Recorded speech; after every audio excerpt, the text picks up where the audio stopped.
So, my name's Jasmine.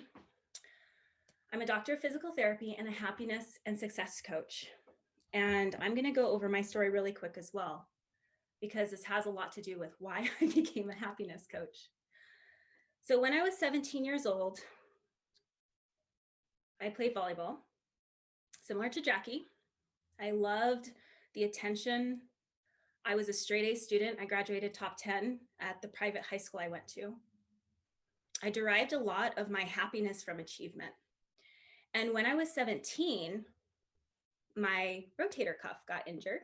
I went to a physical therapy clinic, looked around, and I loved what I saw. I loved the images of, muscle charts on the wall. I loved the skeletal model. I loved the physio balls I saw. And I was like, this looks like a pretty cool job. I think this is what I want to pursue.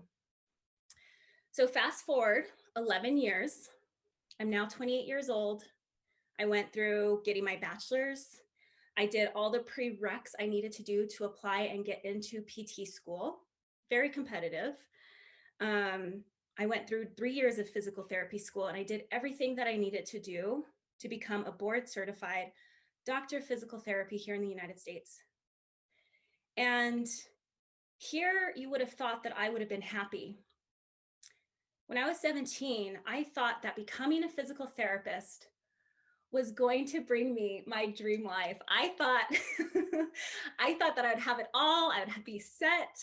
Well, 11 years later, I had astronomical student debt because of physical therapy school, while not getting paid quite as much as I thought I would to pay that off. So that created financial stress and strain.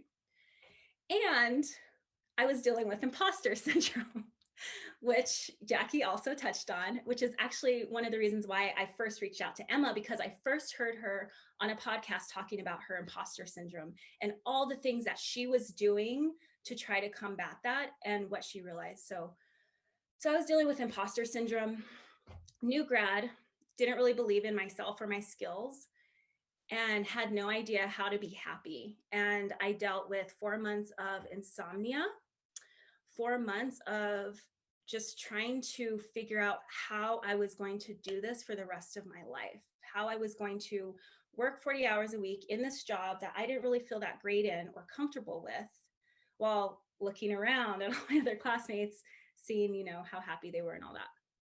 So that moment was, my brick wall, to reference what Jackie mentioned.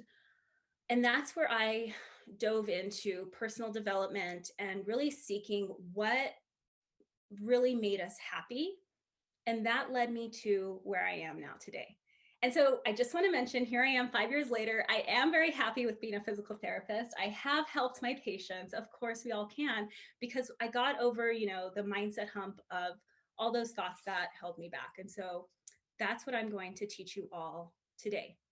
So today I'm going to cover the happiness spectrum. I'm going to cover the myths of happiness.